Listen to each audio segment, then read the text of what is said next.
Hello बच्चों, I hope आप लोगों ने वैलेंस बॉन्ड थ्योरी तक पढ़ लिया होगा और ट्रिक्स को एंजॉय किया होगा, राइट। अब बेटा हम लोगों को पढ़ना था वैलेंस बॉन्ड थ्योरी से more advance theory, that is crystal field theory, right.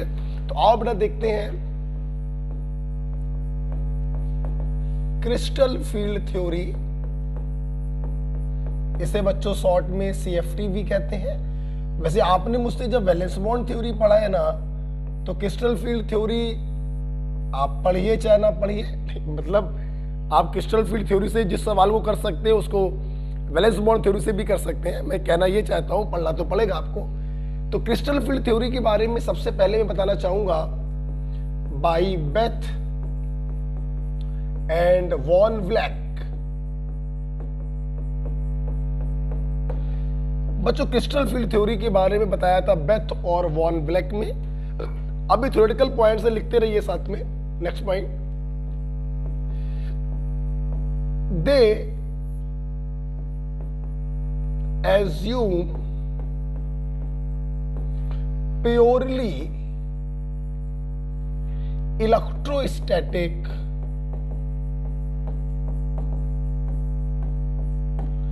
force of attraction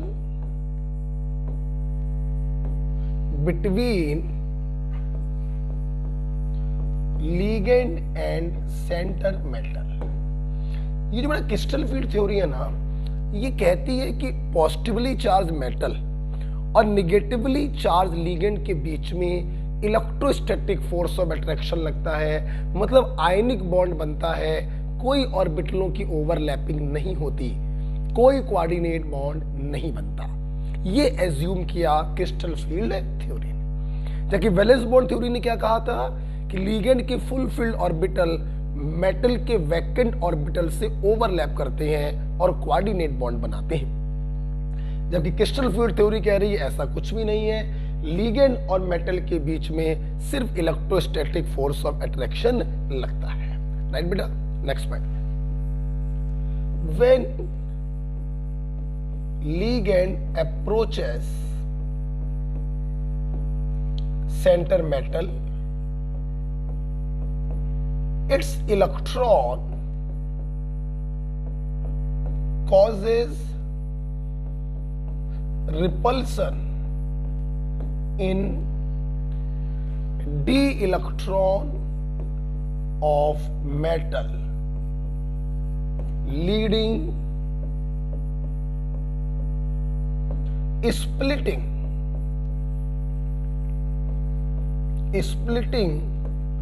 of D subshell. बेटा यही सबसे महत्वपूर्ण पॉइंट है, ध्यान रखना।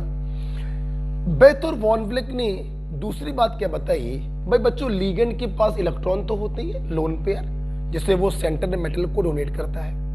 और आपने वैलेंस बॉन्ड थ्योरी में देखा था कि मेटल के D सबसेल में भी इलेक्ट्रॉन होते हैं, D6, D4, D5, D3। तो जब लिगेंड मेटल को अप्रोच करता है फोर्स ऑफ अट्रैक्शन के कारण, तो मेटल के अंदर जो D इलेक्ट्रॉन है और लिगेंड के पास जो लोन पेयर है उनमें रिपल्सन लगता है, जिसके कारण ये जो D सबसेल होती है जो 5 ऑर्बिटलों से मिलकर बनती है, ये 2 भागों में टूट जाती है। कितने भागों में बेटा? 2 भागों में। ये आपने मेरे साथ लिख लिया है, तो इसको कोई समय तो देना नहीं है आपको, इस पॉइंट को ध्यान समझिएगा, यही सबसे इंपॉर्टेंट पॉइंट है, इसी को समझना है थोड़ा सा। जैसे जैसे मेरी बात समझ, ये 1 2 3 4 और 5, ये फ्री मेटल आयन था। तो ये पांचों के पांचों जो D ऑर्बिटल थे, इन पांचों का एनर्जी सेम था। बेटे कौन कौन से 5 हैं? DXY, DYZ, DXZ, DZ² और DX² माइनस Y²। पांचों का एनर्जी बच्चों सेम है। DXY, DYZ और DXZ इनमें बेटा 4 लोब्स होते हैं और ये जो लोब्स होते हैं ये एक्सिस के बीच में छुपे होते हैं, एक्स वाई में छुपे हुए हैं, तो D X Y,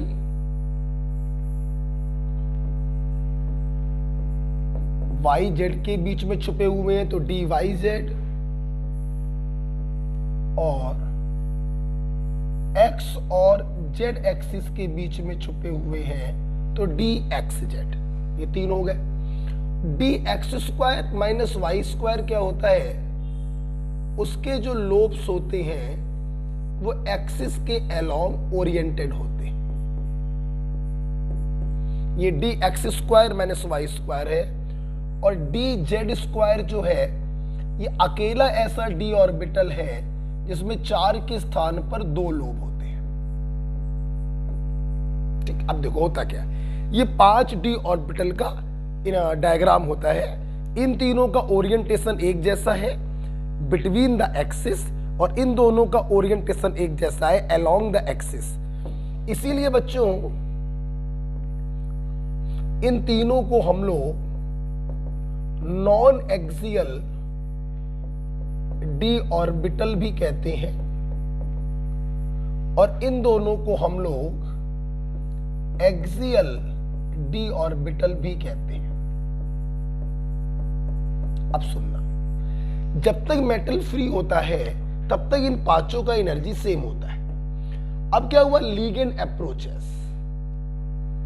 S ligand approaches, it causes repulsion in D electron.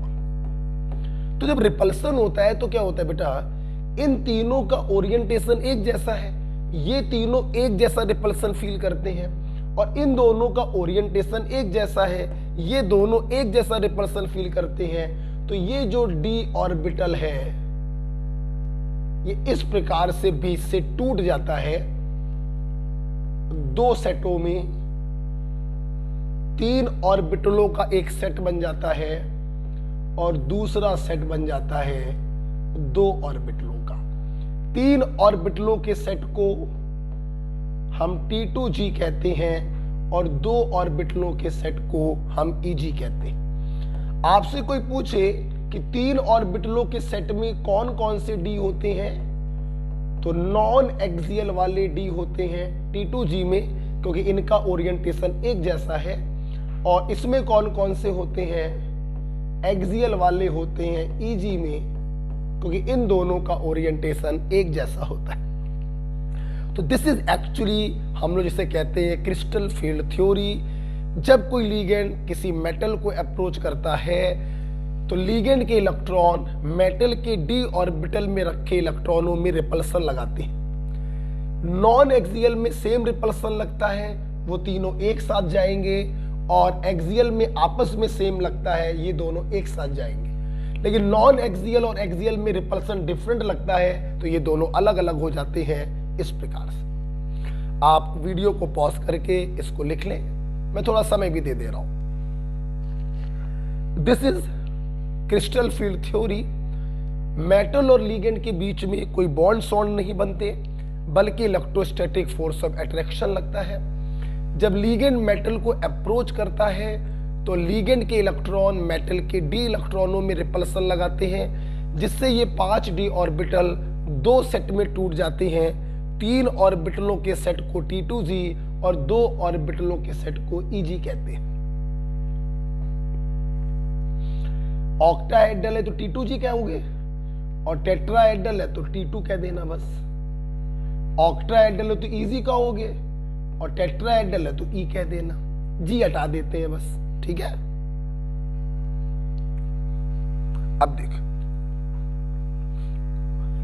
अब सवाल बच्चों ये उठ रहा है कि जब रिपल्सन T2G में भी लग रहा और EG में भी लग रहा, तो रिपल्सन के कारण एनर्जी हमेशा बढ़ती है। तो सवाल ये है कि T2G की एनर्जी ज्यादा होगी या EG की एनर्जी ज्यादा होगी। ये डिपेंड करता है आप कौन सा कॉम्प्लेक्स पढ़ रहे हैं। जैसे मान लीजिए हम लोग पहले डील करते हैं ऑक्टाहेड्रल कॉम्प्लेक्स को, राइट। सुनना बेटा, ऑक्टाहेड्रल कॉम्प्लेक्स को डील करते हैं। ये हटाना चाहूंगा बेटा, आप लिख लीजिएगा पॉज करके। सबसे पहले हम लोग पढ़ेंगे ऑक्टाहेड्रल कॉम्प्लेक्स। देखिए ऑक्टाहेड्रल क्या होता है बच्चों? ऑक्टाहेड्रल होता है स्क्वायर पिरामिडल। क्या होता है बेटा? Square pyramidal. सब ध्यान से देखें जरा,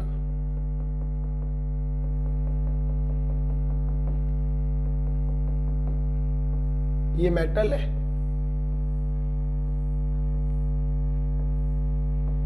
बच्चों यही तो ऑक्टाहेड्रल। 6 लीगेंड लगे, L1 L2 L3 L4 L5 L6।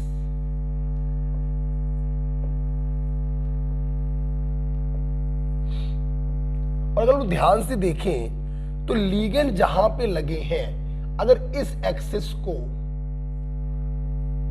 +x, इसको -x, इसको +y, इसको -y, इसको +z और इसको -z। तो अगर ध्यान से हम देखें कि सारे के सारे जो लीगेंड हैं वो एक्सिस के अलोंग जब मेटल को अप्रोच करेंगे तभी तो ऑक्टाहेड्रल कॉम्प्लेक्स बनेगा। मतलब ये 6 लीगेंड एक्सिस के अलोंग मेटल को अप्रोच कर रहे हैं, तो इनकी डायरेक्ट मुठभेड़ किससे होगी? एक्सियल वाले डी ऑर्बिटलों से। तो एक्सियल वाले जो डी ऑर्बिटल है बोले तो Eg, वो ज्यादा रिपल्सन फील करेंगे रिलेटिवली T2G वाले नॉन एक्सियल डी ऑर्बिटल। इसलिए Eg वालों का एनर्जी ज्यादा हो जाएगा और T2G वालों का कंपैरेटिवली कम हो जाएगा। तो यहां पे मैं अपने बच्चों को ऐसे समझा देता हूं कि hair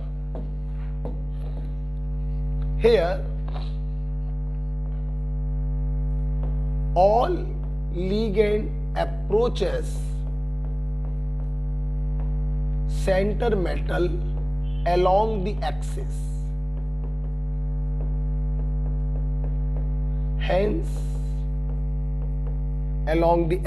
hence easy orbital feel relatively more repulsion।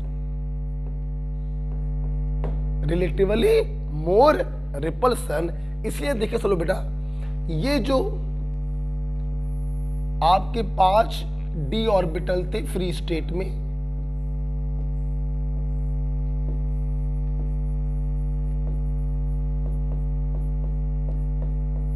तो जब लीगेंड बच्चों अप्रोच करता है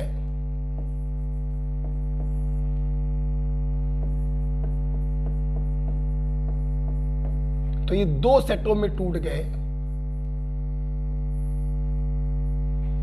2 ऑर्बिटलों का सेट Easy जिसमें रिपल्सन ज्यादा लगेगा और 3 ऑर्बिटलों का सेट T2G जिसमें रिपल्सन कम लगेगा। अगर इन दोनों का एवरेज एनर्जी हम ये मान लें, एवरेज एनर्जी जिसे हम लोग बारी सेंटर पढ़ते हैं, तो हम ये कहेंगे कि Eg में रिपल्सन ज्यादा लग रहा है तो उसकी एनर्जी एवरेज एनर्जी से ज्यादा होगी, और T2G में रिपल्सन कम लग रहा है तो उसकी एनर्जी एवरेज एनर्जी से कम होगी।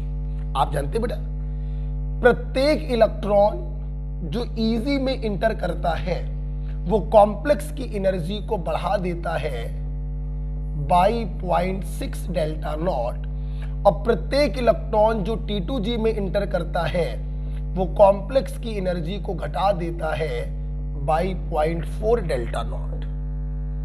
यहां पर बच्चों डेल्टा नॉट होता है T2G और Eg के बीच का एनर्जी डिफरेंस, जिसे हम लोग कहते हैं क्रिस्टल फील्ड स्प्लिटिंग एनर्जी।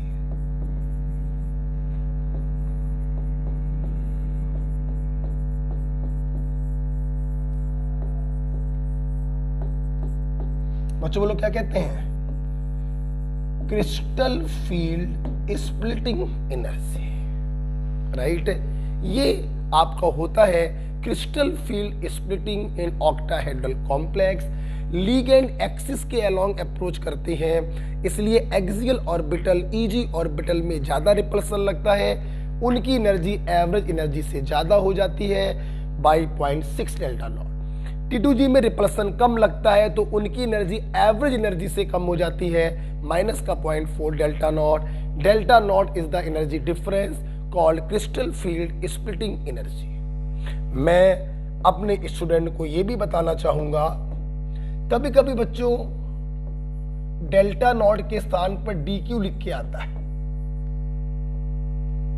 क्या लिख के आता है? D2।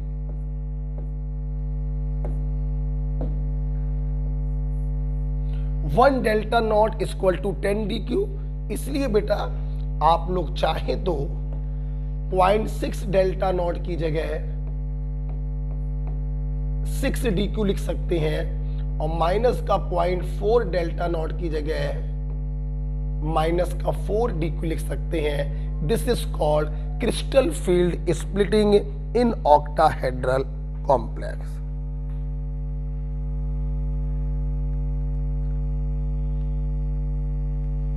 क्लियर? इसको आप वीडियो पॉज करके लिखेंगे।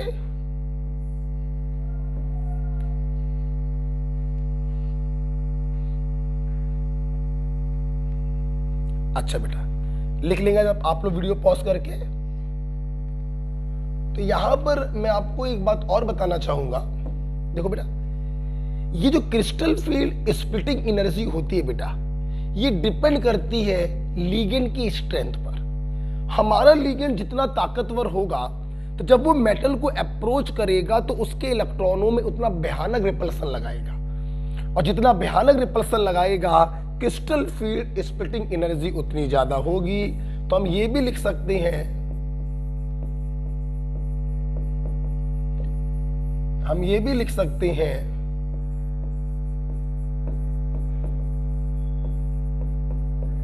क्रिस्टल फील्ड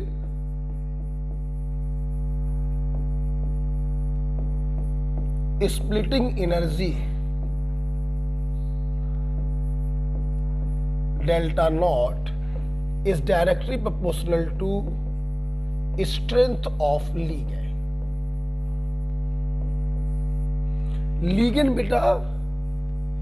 ligand बेटा जितना स्ट्रॉन्ग होगा क्रिस्टल फील्ड स्प्लिटिंग एनर्जी उतनी ज्यादा होगी, and it is directly proportional to also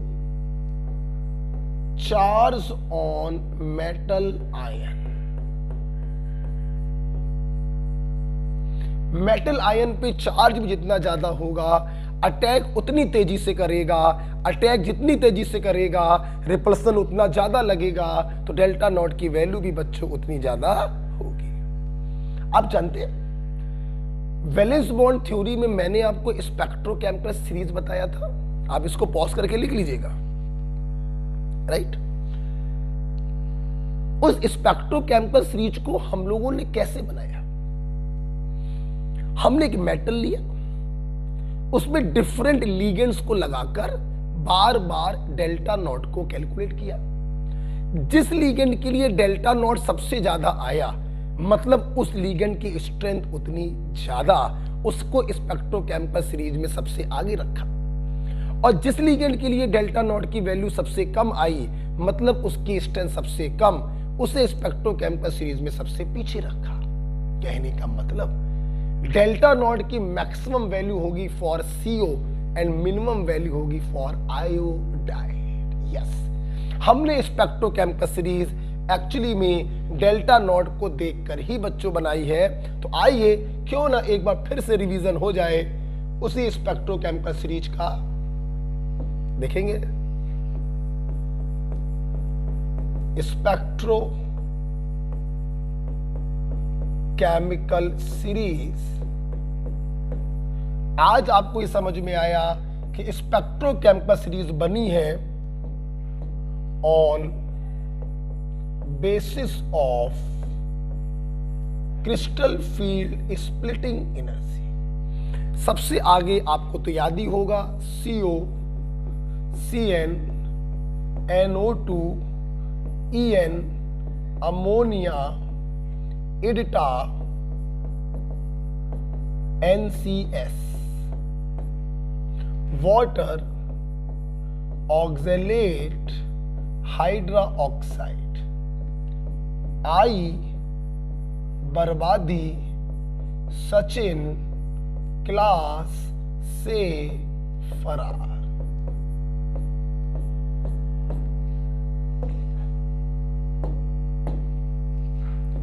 this is the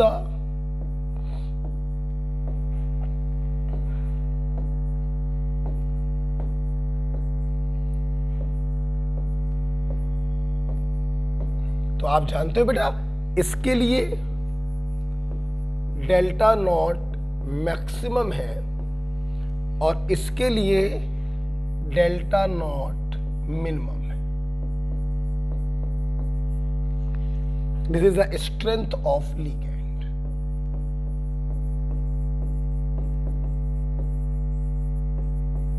यही है बच्चों crystal field splitting energy, crystal field theory. Octahedral में हम लोग पढ़ रहे हैं, Eg का एनर्जी ज्यादा होगा, T2G का कम होगा। क्यों ऐसा होगा? क्योंकि सारे लिगेंड एक्सिस के अलोंग अप्रोच करते हैं। लिगेंड जितना स्ट्रांग होगा, रिपल्सन उतना ज्यादा लगेगा, डेल्टा नॉट की वैल्यू उतनी ज्यादा होगी। राइट? आई, बर्बादी, सचिन, क्लास से फरार। ओके बेटा, चल। जब हम लोग इतना पढ़ लेते हैं तो अब हम लोग क्रिस्टल फील्ड थ्योरी में थोड़ा आगे बढ़ना चाहेंगे और आगे बच्चों हम लोग देखेंगे।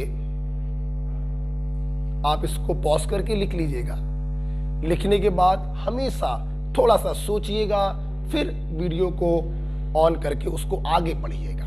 राइट? जैसे यहां पे बच्चों अगला जो पॉइंट है that is crystal field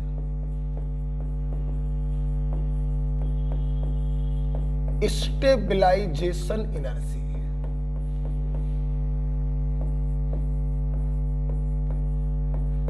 crystal field stabilisation energy CFSE। ध्यान रखना बच्चों, CFSE को क्रिस्टल फील्ड स्प्लिटिंग एनर्जी मत समझ लेना, वो डेल्टा नॉट होता है। This is crystal field stabilisation energy. सुनना बेटा, कैसे निकालते हैं? बहुत ही सिंपल है। मान लो जिस मेटल के D में X इलेक्ट्रॉन थे, अब आपको मालूम है जब लिगेंड अप्रोच करेगा तो X में से कुछ इलेक्ट्रॉन P में चले जाएंगे और X में से कुछ इलेक्ट्रॉन T2G में चले जाएंगे। Eg और T2G। भाई मेटल के जो D में इलेक्ट्रॉन होते हैं वही D तो दो भागों में कट गया, तो कुछ इलेक्ट्रॉन D के Eg में चले गए और कुछ इलेक्ट्रॉन D के T2G में चले गए। राइट? तो अगर हम बात करें क्रिस्टल फील्ड स्टेबलाइजेशन एनर्जी तो 0.6 डेल्टा नॉट इंटू Eg वाले electron minus 0.4 delta not into T2G वाले इलेक्ट्रॉन। ठीक है, this is crystal field splitting energy और ये बहुत इंपॉर्टेंट है। आपके नीट में इस पे सवाल आया है। क्रिस्टल फील्ड स्टेबलाइजेशन एनर्जी बराबर 0.6 डेल्टा नॉट इंटू Eg वाले electron minus 0.4 delta not into T2G वाले इलेक्ट्रॉन। राइट? जब भी बच्चों में क्रिस्टल फील्ड स्टेबलाइजेशन एनर्जी पढ़ाता हूं, यहीं पर एक बहुत ही छोटा सा कॉन्सेप्ट है, मीन पेयरिंग एनर्जी।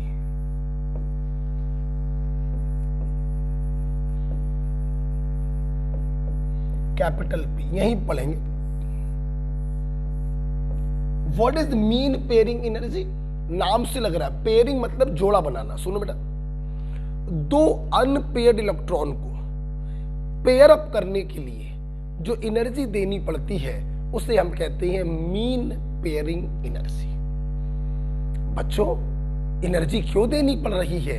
क्योंकि इलेक्ट्रॉन इलेक्ट्रॉन एक दूसरे को रिपल करेंगे और रिपल्सन के अगेंस्ट तुम्हें इन दोनों को एक कमरे में बंद करना है, आपको एनर्जी देनी पड़ेगी। उसी एनर्जी को कहते हैं mean pairing energy, right. Energy required to pair up two unpaired electron, right। अब फील करो, दो अनपेयर्ड है तो पेयर करने के लिए एनर्जी देनी पड़ी P। चार अनपेयर्ड है तो पेयर बनाने के लिए एनर्जी देनी पड़ी 2P। 6 अनपेयर्ड हो तो पेयर अप करने के लिए एनर्जी देनी पड़ी 3P। तो हम यही तो कहेंगे कि जितने जोड़े आप बना रहे हैं, जोड़ों की उस संख्या को मीन पेयरिंग से अगर मल्टीप्लाई कर दे तो हमें टोटल पेयरिंग एनर्जी मिल जाएगी। एक जोड़ा बनाया तो 1P, 2 जोड़े बनाए तो 2P। तो अगर m जोड़े हम बना रहे हो तो कितनी एनर्जी देनी पड़ेगी टोटल MP, जहां पर m होगा number of pair, number of pair electron नहीं, नंबर ऑफ पेयर जोड़ों की संख्या, राइट। इस पॉइंट को पढ़ाते समय ये क्यों पढ़ाते हैं, कभी कभी बेटा क्या होता है, एग्जामिनर आज से क्रिस्टल फील्ड स्टेबलाइजेशन एनर्जी पूछता है और उसमें मीन पेयरिंग एनर्जी को भी इंक्लूड कर देता है। तो अगर इसको इंक्लूड करोगे तो 0.6 डेल्टा नॉट इंटू ईजी में जाने वाले electron minus 0.4 delta not into T2G में जाने वाले electron plus total pairing energy, right. अगर किसी ऑप्शन में MP का इस्तेमाल किया गया है तो वो टिक करिएगा, और MP का इस्तेमाल नहीं किया गया तो वो टिक करिएगा, राइट बेटा। आइए तो इस प्रकार से आइए थोड़ा सा रिवीजन कर लेते हैं।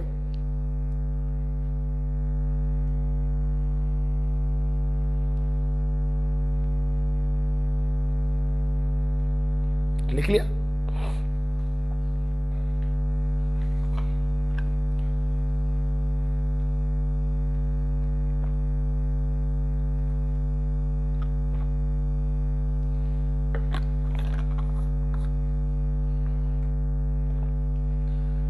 ओके, आइए सामने देखो बेटा, सिर्फ सुनेंगे। अब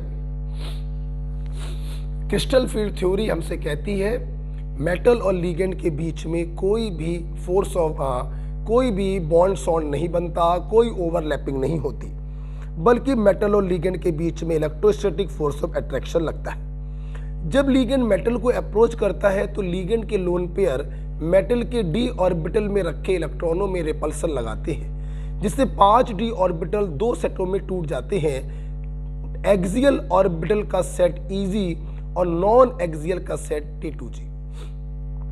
अब T2G और Eg में किसमें रिपल्सन ज्यादा लगेगा, ये डिपेंड करता है कि आप ऑक्टाहेड्रल पढ़ रहे हैं या टेट्राहेड्रल। ऑक्टाहेड्रल में लीगेंड 6 के 6 लीगेंड एक्सिस के अलोंग अप्रोच करते हैं, एक्सियल ऑर्बिटल में ज्यादा रिपल्सन लगता है, तो Eg चला गया ऊपर, T2G चला गया नीचे। 0.6 डेल्टा नॉट माइनस का 0.4 डेल्टा नॉट, यहीं से हम लोग निकाल लेते हैं delta not crystal field splitting energy depends on strength of ligand. CO का डेल्टा नॉट सबसे ज्यादा होगा, I माइनस का डेल्टा नॉट सबसे कम होगा। बात करते हैं क्रिस्टल फील्ड स्टेबलाइजेशन एनर्जी की, तो 0.6 डेल्टा नॉट इंटू Eg में जाने वाले electron minus 0.4 delta not into T2G में जाने वाले electron plus M into P, जहां पर M का मतलब है नंबर ऑफ पेयर, राइट। जब बच्चों हम लोग ये सब पढ़ लेते हैं तो आइए अब मैं आपको इस CFT के मेन टॉपिक की तरफ लेके चल रहा हूं। सब लोग तैयार, पेन कॉपी बंद करिए और सामने देखिए, मेन टॉपिक है, मैं इसको हटा रहा हूं। अब आपने देखा कि भाई फ्री मेटल में जो डी में इलेक्ट्रॉन होते हैं वही तो Eg और T2G में जाते हैं। तो कैसे जाते हैं जरा आप देखिए बच्चों, DX configuration, right, strong ligand, बोले तो लो स्पिन। स्ट्रॉन्ग लिगेंड में बच्चों आपको मालूम है पेयरिंग हो जाती है, और वीक लिगेंड बोले तो हाई स्पिन जिसमें पेयरिंग नहीं होती है। आज आपको वैलेंस बॉन्ड थ्योरी में हमने ट्रिक्स कैसे बनाई थी सबका उत्तर आपको मिलेगा, सब लोग देखते चलेंगे। आपको मालूम होगा वैलेंस बॉन्ड थ्योरी में मैंने कहा था D4 से D7 तक ऑक्टेट की बात चल रही है, D4 से D7 तक लिगेंड का फर्क पड़ता है। मतलब D1, D2, D3 चाहे स्ट्रॉन्ग लिगेंड में हो चाहे वीक लिगेंड में हो, इन पे कोई फर्क नहीं पड़ेगा। क्यों नहीं पड़ेगा मैं सब बताऊंगा, थोड़ा सा धैर्य रखिए। फर्क पड़ता है D4, D5, D6, D7, D8, D9 और D10 पर भी फर्क नहीं पड़ता। ठीक है, क्यों नहीं पड़ता सब बताऊंगा, सुनना। लिगेंड स्ट्रॉन्ग अप्रोच कर रहा हो या वीक, डी दो सेटों में टूटेगा, T2G low energy, Eg high energy, right. T2G easy, T2G easy, T2G easy, T2G easy। Weak होगा तो भी ऐसे ही टूटेगा, T2G easy, T2G easy, T2G easy, T2G easy। अब सुनना बच्चों, जब लिगेंड हमारा स्ट्रांग होता है तो आपको याद है आप पहले इलेक्ट्रॉनों को अफवाह से भरते थे, फिर 3 इलेक्ट्रॉनों के आगे वालों को पीछे ले जाते थे। ऐसा क्यों करते थे? अब देखो T2G है और ये Eg है। जब लिगेंड बच्चों स्ट्रांग होगा तो पहले हम भरते हैं T2G, और जब T2G भर जाता है तब हम भरते हैं Eg। और जब लिगेंड बच्चों वीक होता है तो इनका डिफरेंस काफी कम होने के कारण हम पांचों को एक साथ भरते हैं। जैसे 1, 2, 3 इलेक्ट्रॉन भर दी। अब चौथा वाला ऊपर ना जाकर यहीं पर पेयरिंग करेगा क्योंकि लिगेंड लगा स्ट्रॉन्ग, डिफरेंस डेल्टा नॉट ज्यादा, तो चौथा वाला यहीं पर पेयरिंग करेगा। यहां देखो 1, 2, 3, 4, चौथा वाला पेयरिंग ना कर Eg में जाना पसंद करेगा। तो स्ट्रॉन्ग लिगेंड में पहले पूरा T2G भरते हैं, फिर Eg भरते हैं, और वीक लिगेंड में दोनों को एक साथ भरते हैं। ठीक, 1, 2, 3, चौथा, पांचवा, 1, 2, 3, 4, 5, 1, 2, 3, 4, 5, 6, 1, 2, 3, 4, 5, अब पेयरिंग होगी 6, 1, 2, 3, 4, 5, 6, सातवां मजबूरी में यहां आ गया, 1, 2, 3, 4, 5, 6, 7। ये देखिए अब आपको शायद समझ में आया हो कि D4 से D7 में लिगेंड का प्रभाव पड़ता है। यहां देखिए अलग कॉन्फ़िगरेशन है, वहां अलग है, यहां अलग है और वहां अलग है। बाद में लिखिएगा इनके ऊपर लिगेंड का प्रभाव नहीं पड़ता ना, यही मैंने पढ़ाया, आप खुद एक्सप्लेन करिए। आइए देखते हैं। चल पहले देखते हैं D3, बाद में बनाना ये सब, बाद में बनाना ये सब, चलो हम समय देंगे। मान लो D3 बात करें, अब देखना T2G easy, T2G easy। अब देखना स्ट्रॉन्ग लिगेंड हुआ तो भी 3 इलेक्ट्रॉन ऐसे आएंगे, और वीक लिगेंड हुआ तो भी 3 इलेक्ट्रॉन ऐसे आएंगे। क्या D3 के ऊपर लिगेंड का कोई प्रभाव पड़ा? नहीं पड़ा। सिमिलरली नीचे के 3 पर भी प्रभाव नहीं पड़ेगा। आओ D8 को करके देखते हैं। Strong ligand, week ligand. आओ बढ़ते हैं। स्ट्रॉन्ग में पहले T2G फिर EG, वीक में दोनों एक साथ। 2 3 4 5 6 7 8। यहां पर 1 2 3 4 5 6 7 8। आप